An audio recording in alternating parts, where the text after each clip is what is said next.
पर लगे आरोपों पर हिमाचल प्रदेश में सियासी विवाद। विपक्ष ने जांच न करवाने पर उठाए सवाल। भवन निर्माण में धांधली से जुड़ा है मामला। विधानसभा चुनाव से पहले आम आदमी पार्टी ने बीजेपी में लगाई सेंध। राष्ट्रीय कार्यकारिणी के सदस्य हरमेल धीमान ने थामा आप का दामन। हाल ही में आम आदमी पार्टी के नेताओं के बीजेपी में शामिल होने पर आप ने बोला हमला। कहा पार्टी की बढ़ती लोकप्रियता से घबराई बीजेपी, कार्यकर्ताओं में कर रही सेंधमारी। चुनाव से पहले प्रदेश को मिल सकती है बड़ी सौगात। जून में जनता को समर्पित होगा एम्स। नड्डा बोले पीएम देंगे तोहफा। जेपी नड्डा के दौरे को लेकर कांग्रेस ने उठाए सवाल। प्रदेश कांग्रेस अध्यक्ष कुलदीप राठौर ने पूछा कर्जदार हिमाचल के जेपी नड्डा ने क्या किया। न्यूज 18 की खबर का बड़ा असर। हिमाचल में बड़ा प्रशासनिक फेरबदल। 20 आईएएस 8 एचएएस अधिकारियों के तबादले। मुख्य सचिव की पत्नी से भी वापस लिया वन विभाग। झारखंड रोपवे हादसे के बाद केंद्र के सख्त निर्देश। रोपवे के लिए एसओपी जरूरी, इमरजेंसी प्लान भी करना होगा तैयार। तो शिमला में जाखू रोपवे की सुरक्षा पर सवाल। किन्नौर के लोगों के लिए बड़ी राहत। अब भूस्खलन से पहले मिलेगा अलर्ट। अर्ली वार्निंग सिस्टम और लैंड मॉनिटरिंग शुरू। कल कई जगह अति संवेदनशील।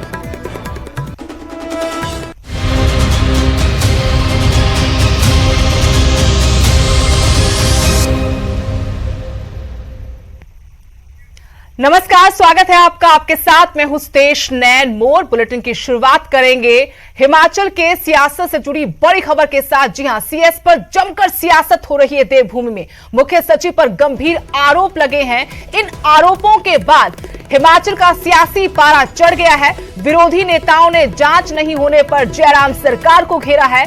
जांच नहीं होना पीएम कार्यालय का अपमान है, ये हिमाचल कांग्रेस के अध्यक्ष कुलदीप राठौर ने आरोप लगाया कि जांच नहीं होना मामले की ये पीएम कार्यालय का अपमान है। आम आदमी पार्टी ने इस मामले पर श्वेत पत्र जारी करने की मांग की है। कहा कि सरकार स्पष्टीकरण दे, जनता के सामने सच्चाई आनी चाहिए।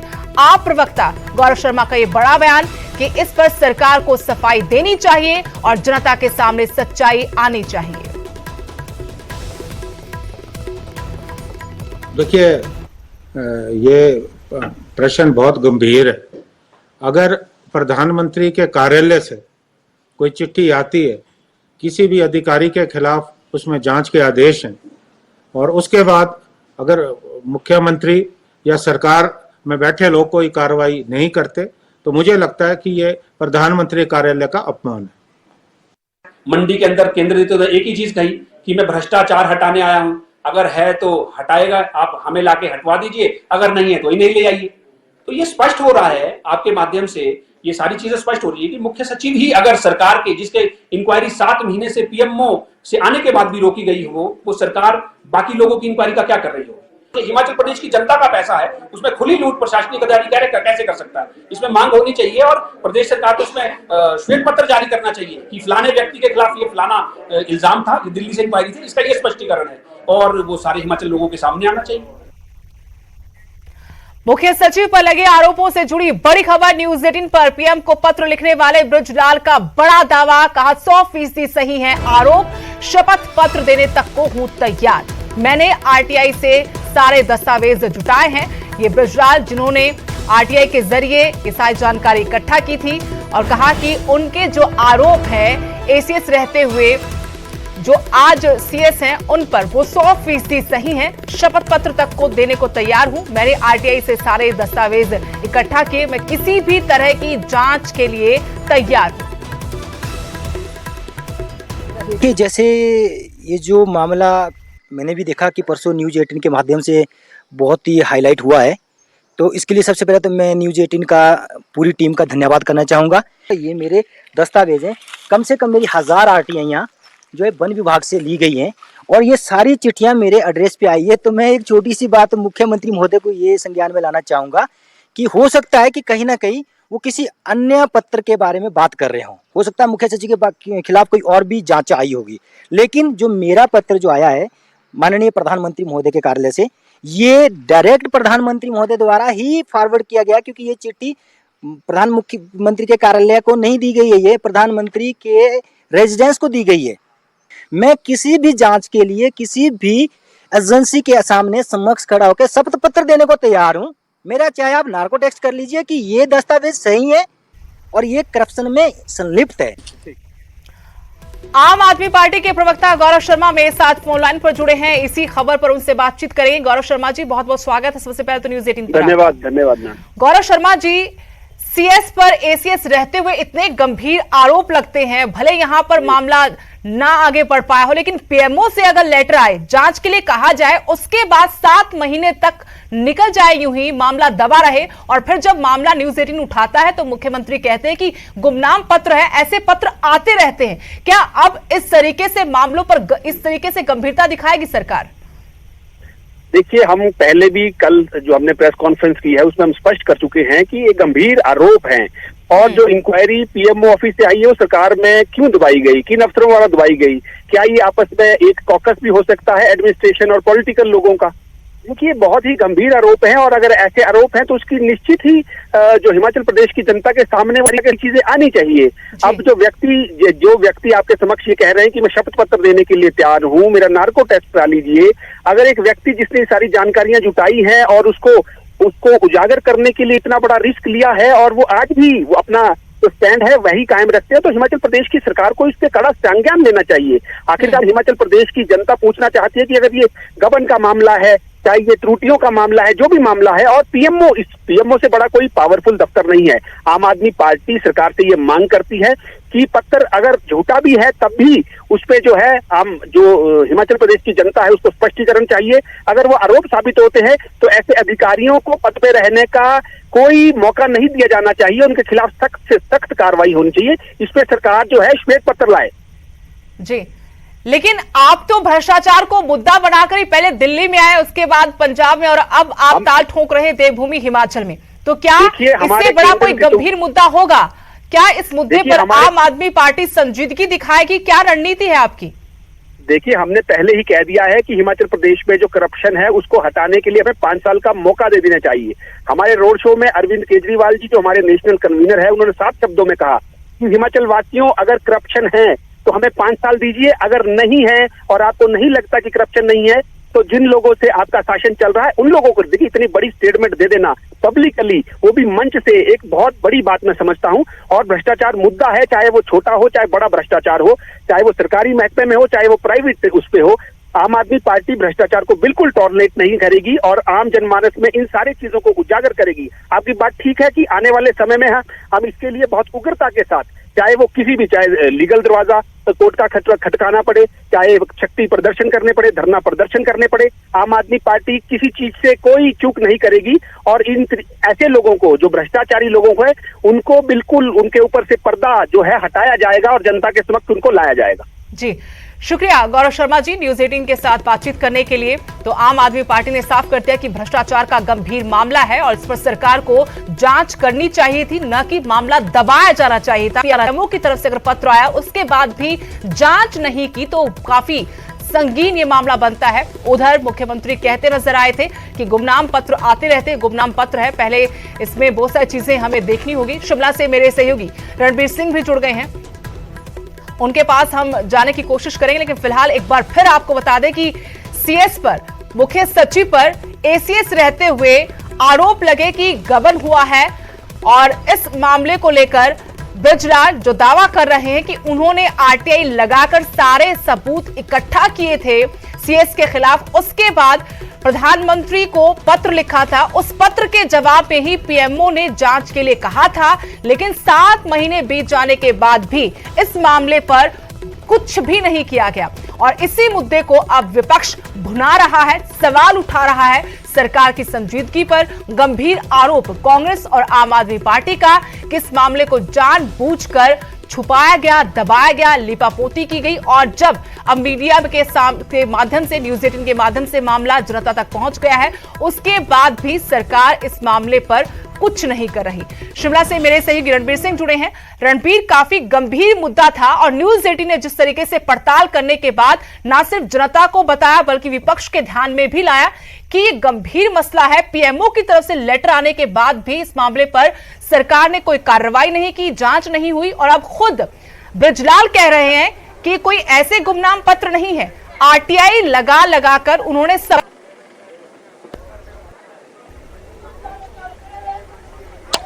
जी हाँ, बिल्कुल। और यहाँ पर ये चीज भी ध्यान में रखनी होगी, आरटीआई का उन्होंने हवाला दिया। और एक और बड़ी बात जो है, शिकायतकर्ता ये कह रहे हैं कि वो इसके लिए किसी भी तरह की जांच के लिए तैयार हैं, या चाहे आप उनका नार्को टेस्ट करवा दिया जाए, वो किसी भी एजेंसी के सामने उन्हें खड़ा कर दिया जाए, क्योंकि उनका ये दावा है, ये जो आरोप है ये बिल्कुल 100% सही है। और साथ के साथ वो ये भी कह रहे हैं कि शायद मुख्यमंत्री को जो है पूरे मामले को लेकर जो है अंधेरे में रखा गया, सही जानकारी जो है मुख्यमंत्री तक पहुंचाई नहीं गई, ऐसा भी जो है शिकायतकर्ता कह रहे हैं।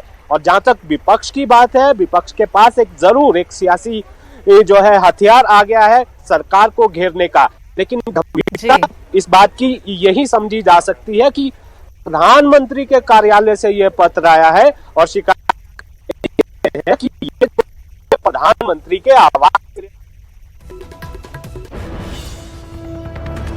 जी बिल्कुल, गंभीर आरोप है और शिकायतकर्ता बृजलाल की तरफ से न्यूज 18 पर आकर यह दावा किया गया कि वो शपथ पत्र तक देने को तैयार हैं। आरटीआई के जरिए उन्होंने दस्तावेज इकट्ठा किए थे, जो आरोप लगाए गए हैं उनके सबूत हैं उनके पास।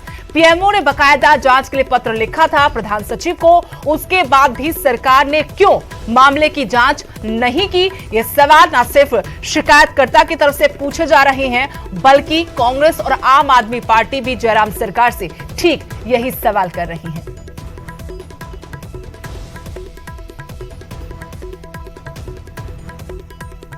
अगली बड़ी खबर, आम आदमी पार्टी ने बीजेपी में सेंधमारी की है। हरमेल धीमान ने आम आदमी पार्टी का दामन थामा है। बीजेपी के राष्ट्रीय कार्यकारिणी के सदस्य थे धीमान, जो अब आम आदमी पार्टी में शामिल हो गए हैं। हिमाचल प्रभारी दुर्गेश पाठक ने उन्हें पार्टी में शामिल करवाया। बीजेपी और आम आदमी पार्टी के बीच में सेंधमारी चल रही है। आम आदमी पार्टी के बड़े चेहरे बीजेपी में शामिल हुए थे, लेकिन इस बार आम आदमी पार्टी ने बीजेपी के खेमे में सेंधमारी की है। हरमेल धीमान ने आम आदमी पार्टी का दामन थामा है, जो बीजेपी के राष्ट्रीय कार्यकारिणी के सदस्य थे। हिमाचल प्रभारी दुर्गेश पाठक ने उन्हें आम आदमी पार्टी में शामिल करवाया। शिमला से मेरे सहयोगी रणबीर सिंह फोन लाइन जुड़ गए हैं। रणबीर, आम आदमी पार्टी हो या बीजेपी, इन दोनों ही खेमों के अंदर सेंधमारी चल रही है। पहले बीजेपी में अनूप केसरी ममता ठाकुर को शामिल करवाया गया, अब आम आदमी पार्टी हरमेल धीमान को अपने साथ ले गई। कितना बड़ा असर देखते हैं हरमेल धीमान का आम आदमी पार्टी में जाने का? देखिए सुदेश, अगर इसको राजनीतिक दृष्टि से देखें तो दोनों दल जो है एक दूसरे के ऊपर मानसिक दबाव बनाने की कोशिश कर रहे हैं। अगर आप जनता की दृष्टि से देखें तो ये बहुत नाटकीय सा लग रहा है कि एक दल ये कोशिश कर रहा है कि हम आपके लोगों को तोड़ेंगे, हम अपने खेमे में शामिल करेंगे, और दूसरा दल भी जो है यही पलटवार कर रहा है। और दोनों के बीच में बयानबाजी किस तरह से जो है तेज है, और दोनों जो है यही दावा कर रहे हैं कि हम जो है एक दूसरे के जो है कहीं भी नहीं टिकते। आम आदमी पार्टी तो ये कह रही है कि वो तो कांग्रेस को भी खारिज कर रही है, मुकाबला जो है भाजपा से है, इसीलिए जो है यहाँ पर भाजपा ये सेंधमारी कर रही है। भाजपा की सियासी जमीन जो है खिसकती हुई नजर आ रही है, ये आम आदमी पार्टी कह रही है। और इसी कड़ी में आज जो बड़ा नाम शामिल हुआ है हरमेल धीमान, देखिए जो जानकारी हम तक पहुंची है, लगभग 30 साल से ये जो है भाजपा और आरएसएस के साथ जुड़े हुए थे और नेशनल एग्जीक्यूटिव मेंबर रहे हैं बीजेपी में, और पूर्व में एससी मोर्चा के वाइस प्रेसिडेंट रहे हैं। तो जाहिर सी बात है, एक संदेश जो है यहाँ से आम आदमी पार्टी ने भी देने की कोशिश की है। और जो नेता शामिल हो रहे हैं, चाहे वो आम आदमी पार्टी के चाहे भाजपा के एक दूसरे में, तो वो यही कह रहे हैं कि यहाँ पर कार्यकर्ताओं की पूछ नहीं है, अनदेखी है, बड़े नेताओं की जो है दखलंदाजी है, मौका नहीं मिलता है। तो कुल मिलाकर अभी ये दौर जो है और कितने दिनों तक चलेगा ये देखना होगा। और ये भी आपको जानकारी दे, अभी थोड़ी देर में जो है भाजपा के जो प्रदेशाध्यक्ष जी। हैं सुरेश कश्यप, वो भी रणबीर, एक प्रेस आपको कॉन्फ्रेंस रोकना चाहती करने हूँ। वाले हैं। फोन लाइन से मेरे साथ बीजेपी नेता गणेश दत्त जी जुड़े हैं। गणेश दत्त जी, बहुत बहुत स्वागत है आपका न्यूज 18 पर। धन्यवाद जी। गणेश दत्त जी, पिछले कई दिनों से हम लगातार देख पा रहे हैं कि हिमाचल में सेंधमारी की सियासत हो रही है। कभी बीजेपी में आम आदमी पार्टी के बड़े चेहरे चले जाते हैं, तो अब हरमेल धीमान बीजेपी का कमल छोड़कर आम आदमी पार्टी में शामिल हो गए हैं। क्या कहेंगे इस पर?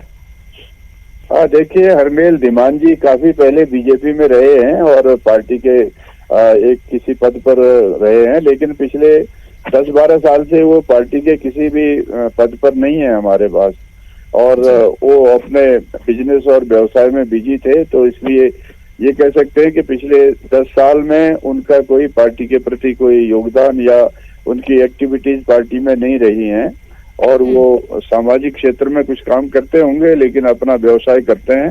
पार्टी में उनके पास अभी कोई पिछले 10 साल से कोई पद और वो कुछ नहीं है उनके पास। तो आप ये कह रहे हैं कि इससे कोई फर्क नहीं पड़ेगा बीजेपी को? हाँ, कुछ नहीं पड़ेगा, क्योंकि वो मैंने जैसे कहा ना कि अभी पार्टी में पिछले 10 सालों से कोई उनकी सक्रियता नहीं थी, कोई पार्टी में उनका कोई योगदान नहीं रहा है। वो अपने व्यवसाय में बिजी थे और मुझे लगता है कि उसका कोई असर पड़ने वाला नहीं है। शुक्रिया गणेश दत्त जी हमारे साथ जुड़ने के लिए। तो गणेश दत्त जी जो बीजेपी के नेता हैं, बड़े चेहरे हैं पार्टी के, उनकी तरफ से कहा गया कि हरमेल धीमान के पार्टी से जाने का पार्टी को कोई नुकसान नहीं। करीब 10 सालों से उनका पार्टी के किसी भी गतिविधि में कोई लेना देना नहीं था, वो अपना कारोबार देखते थे। वहीं आम आदमी पार्टी उनको अपने साथ लाकर गदगद है।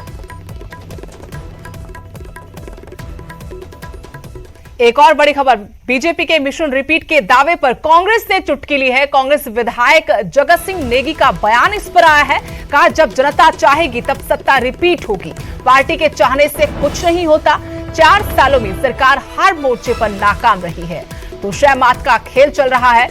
जहां बीजेपी मिशन रिपीट के दावे कर रही है, तो कांग्रेस के नेता उस पर चुटकी ले रहे हैं। कांग्रेस विधायक जगत सिंह नेगी ने तंज कसा है। उनका बयान आया, कहा कि जब जनता चाहेगी तब सत्ता रिपीट होगी, पार्टी के चाहने से कुछ नहीं होगा।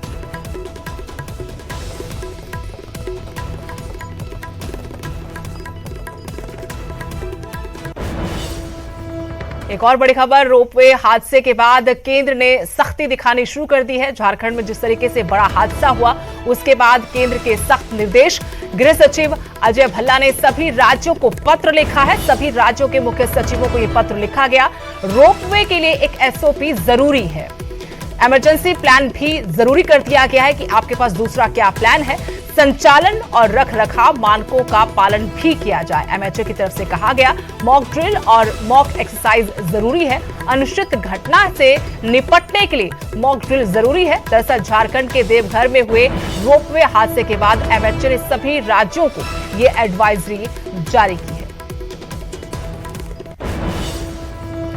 शिमला से बड़ी खबर, जाखू रोपवे की सुरक्षा पर भी सवाल उठे हैं। सुरक्षा को लेकर मैनेजर मदन शर्मा ने कहा कि स्विट्जरलैंड की तकनीक पर जाखू रोपवे बना है। रोपवे में 49 तरह के सेफ्टी फीचर्स हैं। पक्षी के टकराने से खुद ये ट्रॉली रुक जाती है, लेकिन सवाल जरूर कि जो लोग इसमें सवार होते हैं उनकी सुरक्षा का कितना दावा किया जाता है और असल मायनों में कितने सुरक्षित होते हैं लोग। झारखंड में जो बड़ा हादसा हुआ, लोगों की जान चली गई और रेस्क्यू ऑपरेशन में मशक्कत करनी पड़ी, उसके बाद से जहां जहां पर रोपवे हैं सवाल खड़े हो रहे हैं। एमएचए ने भी सख्त निर्देश दिए हैं, तो शिमला में जाखू रोपवे की सुरक्षा पर भी सवाल उठे। जिस तरह से झारखंड के देवघर में जो हादसा सामने आया, उसके बाद रोपवे की सुरक्षा को लेकर सवाल बहुत उठ रहे हैं। इस वक्त हम राजधानी शिमला में है। जो ये जाखू रोपवे है, यहाँ जो है, यहाँ से ऊपर जो है करीब करीब 6 मिनट की यात्रा है और यहाँ पर आप देख सकते हैं किस तरह से यहाँ पर ये ट्रॉली ऊपर जाती है। तो यहाँ जो मैनेजर है मदन शर्मा, इस वक्त वो यहाँ पर तो मौजूद नहीं है, लेकिन फोन पर उनसे जो हमारी बात हुई थी, यहाँ पर जो सुरक्षा के जो मानक हैं वो सारे पूरे किए जाते हैं। ऐसा उनका कहना है कि ये बताया गया कि 49 तरह की जो है उनके पास जो है सेफ्टी के मेजर्स हैं और ये भी बताया गया कि यहाँ पर ये जो पूरा सिस्टम लगाया गया है, ये जो रोपवे है, ये जो तकनीक है, स्विट्जरलैंड की तकनीक यहाँ पर इस्तेमाल की गई है, ये मदन शर्मा ने बताया है। और ये भी जानकारी उन्होंने दी है कि यहाँ पर एक टेक्निकल टीम जो है काम करती है। हर रोज सुबह शाम जो है यहाँ पर जब भी यहाँ से राइड शुरू होती है उस वक्त जो है हर चीज को जो है परखा जाता है। और उन्होंने ये भी कहा कि ये जो रोप है जिसपे ये ट्रॉली जाती है, सिस्टम यहाँ पर ऐसा बनाया गया है कि अगर एक पंछी भी इस रोप से टकराता है तो ये जो रोप है, वो जो ट्रॉली है, एकदम वहीं पर रुक जाती है। शिमला से कैमरा सहयोगी दीपक राणा के साथ रणबीर सिंह, न्यूज़ 18 हिमाचल। और बड़ी खबर दिल्ली से आपको बता दें, इस वक्त की बड़ी खबर, हिमाचल में धर्म संसद को रोकने की मांग उठी है। रविवार को हिमाचल में धर्म संसद होनी है। कपिल सिब्बल की सुप्रीम कोर्ट से ये मांग कि इस धर्म संसद को रोका जाए। बड़ी खबर आपको बता रहे, कोर्ट को दखल देना चाहिए। धर्म संसद में मुस्लिम समुदाय के खिलाफ आपत्तिजनक बयान का मामला है ये। कोर्ट ने याचिका की कॉपी हिमाचल वकील को, सरकार के वकील को देने को कहा है। उत्तराखंड और हिमाचल सरकार को स्टेटस रिपोर्ट दायर करने को भी कहा गया है। सुप्रीम कोर्ट 22 अप्रैल को मामले की अगली सुनवाई करेगा। हिमाचल में धर्म संसद रोकने की मांग उठी है। रविवार को हिमाचल में धर्म संसद होनी है। उससे पहले कपिल सिब्बल की सुप्रीम कोर्ट से यह मांग कि कोर्ट को इस मामले में दखल देना चाहिए, इसे बंद करना चाहिए।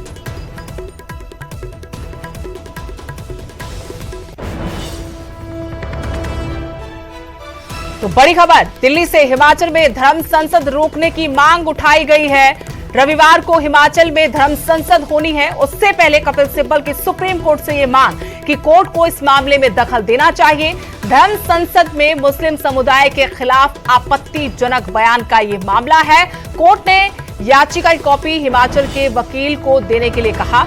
उत्तराखंड और हिमाचल सरकार को स्टेटस रिपोर्ट दायर करने को कहा है। सुप्रीम कोर्ट 22 अप्रैल को अब इस मामले पर अगली सुनवाई करेगा।